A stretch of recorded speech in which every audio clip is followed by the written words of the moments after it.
Hi hello ನಮಸ್ತೆ friends. ಭಾಷಾ ವಿಚಾರದಲ್ಲಿ ಚರ್ಚೆ, ಗೊಂದಲ, ವಾದ ಪ್ರತಿವಾದ ಇರೋದೆ. ಅದರಲ್ಲೂ ದಕ್ಷಿಣ ಭಾರತದಲ್ಲಿ ಹಿಂದಿ ಹೇರಿಕೆ ಅನ್ನೋ ಟಾಪಿಕ್ ಜೀವಂತವಾಗಿರೋದು ಗೊತ್ತೇ ಇದೆ. ಈ ಸಂದರ್ಭದಲ್ಲಿ ಕರ್ನಾಟಕ ಸರ್ಕಾರದ ಶಿಕ್ಷಣ ಸಚಿವರು ಒಂದು ನಿರ್ಧಾರವನ್ನ ಕೈಗೊಂಡಿದ್ದಾರೆ. ಆ ನಿರ್ಧಾರಕ್ಕೆ ಮೆಚ್ಚುಗೆಯೂ ವ್ಯಕ್ತವಾಗ್ತಾ ಇದೆ, ಚರ್ಚೆಯೂ ನಡೀತಾ ಇದೆ, ವಿರೋಧವೂ ವ್ಯಕ್ತವಾಗ್ತಾ ಇದೆ.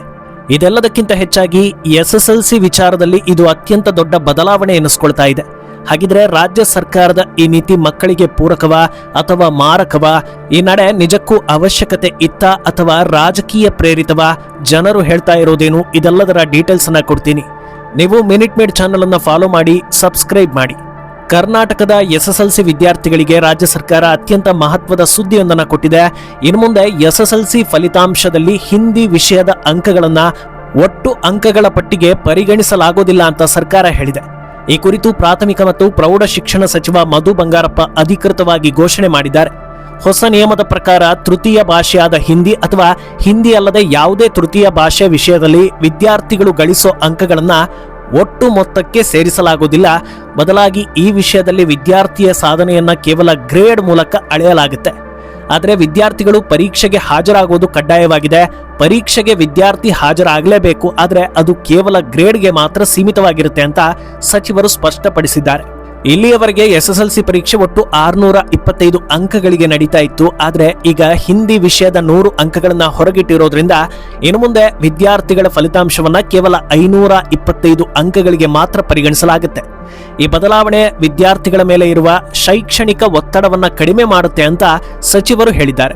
ವಿಶೇಷವೇನೆಂದ್ರೆ ಈ ನಿಯಮ ಇದೇ ಶೈಕ್ಷಣಿಕ ವರ್ಷದಿಂದಲೇ ಜಾರಿಗೆ ಬರುತ್ತೆ. ಕನ್ನಡಕ್ಕೆ ಮೊದಲ ಆದ್ಯತೆ ನೀಡೋದು ಮತ್ತು ವಿದ್ಯಾರ್ಥಿಗಳ ಮೇಲೆ ಅನ್ಯ ಭಾಷೆಯ ಅಂಕಗಳ ಹೊರೆ ಹೊರದೇ ಇರೋದು ಸರ್ಕಾರದ ಮುಖ್ಯ ಉದ್ದೇಶವಾಗಿದೆ. ತೃತೀಯ ಭಾಷೆಯಾಗಿ ಹಿಂದಿ ಮಾತ್ರವಲ್ಲದೆ ಬೇರೆ ಯಾವುದೇ ಭಾಷೆಯನ್ನ ಆಯ್ಕೆ ಮಾಡಿಕೊಂಡಿದ್ರು ಕೂಡ ಅದಕ್ಕೂ ಈ ಗ್ರೇಡ್ ನಿಯಮ ಅನ್ವಯವಾಗುತ್ತೆ.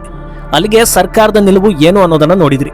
ಇದರಲ್ಲಿ ಅತ್ಯಂತ ಪ್ರಮುಖವಾಗಿ ಗಮನಿಸಬೇಕಾಗಿರೋ ಅಂಶ ಏನಂದ್ರೆ ಅಂಕಗಳು 525ಕ್ಕೆ ತಗ್ಗಿರೋದು, ಹಾಗೆ 3ನೇ ಭಾಷೆಗೆ ಗ್ರೇಡ್ ವ್ಯವಸ್ಥೆ ಇದೆ ಅನ್ನೋದು. ಬಹುತೇಕ ಜನರು ಇದು ಸರಿ ಇದೆ ಅಂತ ಹೇಳ್ತಾ ಇದ್ದಾರೆ. ಯಾಕಂದ್ರೆ ಒಂದು ವೇಳೆ ಹಿಂದಿ ಭಾಷೆಯನ್ನ ಕರ್ನಾಟಕದ ಒಳಗೆ ಬಿಟ್ಟುಕೊಳ್ಳಲೇಬಾರದು, ಪರೀಕ್ಷೆಯನ್ನ ಕೊಡಲೇಬಾರದು ಅಂದಿದ್ರೆ ಅದು ಬೇರೆ ರೀತಿಯ ಚರ್ಚೆಗೆ ದಾರಿ ಮಾಡಿಕೊಡ್ತಾ ಇತ್ತು. ಆದರೆ ಇಲ್ಲಿ ಎಲ್ಲೂ ಕೂಡ ನಿರ್ಮೂಲನೆ ಮಾಡ್ತಾ ಇಲ್ಲ, ಬದಲಾಗಿ ಗ್ರೇಡ್ ವ್ಯವಸ್ಥೆಯನ್ನ ಮಾಡಿದ್ದಾರೆ ಅನ್ನೋದು ಸ್ಪಷ್ಟವಾಗಿದೆ. ಅದರಿಂದ ಇಲ್ಲಿ ಕಲಿಕೆಯ ಹಕ್ಕಿಗೆ ಎಲ್ಲೂ ಧಕ್ಕೆ ಬಂದಿಲ್ಲ ಅನ್ನೋದನ್ನ ಬಹಳ ಜನರು ಒಪ್ಪಿಕೊಂಡಿದ್ದಾರೆ. ಹಾಗಿದ್ರೆ ಈ ನಡೆ ಅವಶ್ಯಕತೆ ಇತ್ತ ಅಂತ ಕೇಳಿದ್ರೆ ಒಂದರ್ಥದಲ್ಲಿ ಹೌದು ಅಂತ ಹೇಳ್ಬೋದು. ಯಾಕಂದ್ರೆ ಇಂಗ್ಲಿಷ್ ಶೋಕಿಗೆ ಬಿದ್ದಿರೋ ಪೋಷಕರು ಹಾಗೂ ಈಗಿನ ಮಕ್ಕಳು ಮಾತೃಭಾಷೆಯನ್ನ ಬಹಳ ಅಸಡ್ಡೆಯಿಂದ ನೋಡೋ ಪರಿಸ್ಥಿತಿ ಇದೆ.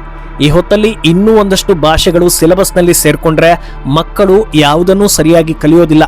ಇಂಗ್ಲಿಷ್ ಮೀಡಿಯಂ ಮಕ್ಕಳಿಗೂ ಕರ್ನಾಟಕದಲ್ಲಿ ಒಂದು ವಿಷಯ ಕನ್ನಡ ಕಡ್ಡಾಯ ಆಗಿರೋದ್ರಿಂದ ಇನ್ಮುಂದೆ ಕನ್ನಡದ ಕಡೆಗೆ ಸ್ವಲ್ಪ ಮಕ್ಕಳ ಫೋಕಸ್ ಹೆಚ್ಚಬಹುದು ಅನ್ನೋ ರೀತಿಯ ಚರ್ಚೆ ಇದೆ. ಇನ್ನು ಆಗ್ಲೇ ಹೇಳಿದ ಹಾಗೆ ತೃತೀಯ ಭಾಷೆಯನ್ನ ನಿರ್ಮೂಲನೆ ಮಾಡಿದ್ದಿದ್ರೆ ಅದು ಬೇರೆ ರೀತಿಯ ಚರ್ಚೆಗೆ ದಾರಿ ಮಾಡಿಕೊಡ್ತಾ ಇತ್ತು. ಆದರೆ ಹಾಗೆ ಮಾಡದೆ ಗ್ರೇಡ್ನಲ್ಲಿ ಉಳಿಸ್ಕೊಂಡಿದ್ದಾರೆ. ಇದರಿಂದ ಮಕ್ಕಳು ತೃತೀಯ ಭಾಷೆಯನ್ನ ನೆಗ್ಲೆಕ್ಟ್ ಮಾಡಬಹುದು ಅನ್ನೋದು ಗಮನಿಸಬೇಕಾದ ವಿಚಾರ. ಆದರೆ ಪ್ರಸ್ತುತ ಜಗತ್ತಿನಲ್ಲಿ ಯಾವುದೇ ವಿಷಯ ಅಥವಾ ಭಾಷೆ ಕಲಿಕೆಗೆ ಹಲವು ಮಾರ್ಗಗಳು ಇರೋದ್ರಿಂದ ಬೇರೆ ಭಾಷೆಗಳನ್ನ ಕಲಿಯೋ ಆಸಕ್ತಿ ಅಥವಾ ಅನಿವಾರ್ಯತೆ ಇದ್ದವರಿಗೆ ಆಯ್ಕೆಗಳಿವೆ. ಅದರಿಂದ ಸಮಸ್ಯೆ ಆಗೋದಿಲ್ಲ ಅನ್ನೋದನ್ನ ಜನರು ಹೇಳ್ತಾ ಇದ್ದಾರೆ. ಇನ್ನೊಂದೆಡೆ ಈ ನಿರ್ಧಾರಕ್ಕೆ ವಿಪಕ್ಷ ಬಿಜೆಪಿಯಿಂದ ಆಕ್ಷೇಪ ಬಂದಿದೆ. ಈ ಕುರಿತಂತೆ ಪ್ರತಿಕ್ರಿಯೆ ನೀಡಿರುವ ಬಿಜೆಪಿ ರಾಜ್ಯಾಧ್ಯಕ್ಷ BY ವಿಜಯೇಂದ್ರ ಅವರು ಏಕಾಏಕಿ ಹಿಂದಿ ಭಾಷೆ ಕೈಬಿಡುವ ನಿಲುವು ತೆಗೆದುಕೊಂಡಿರೋದು ಆಘಾತಕಾರಿ ಬೆಳವಣಿಗೆ. ಅದರಲ್ಲೂ SSLC ಪರೀಕ್ಷೆ ನಡೀತಾ ಇರೋ ಸಂದರ್ಭದಲ್ಲೇ ಸರ್ಕಾರದ ಹಠಾತ್ ನಿಲುವು ವಿದ್ಯಾರ್ಥಿಗಳಲ್ಲಿ ಗೊಂದಲಕ್ಕೆ ಕಾರಣವಾಗುತ್ತೆ.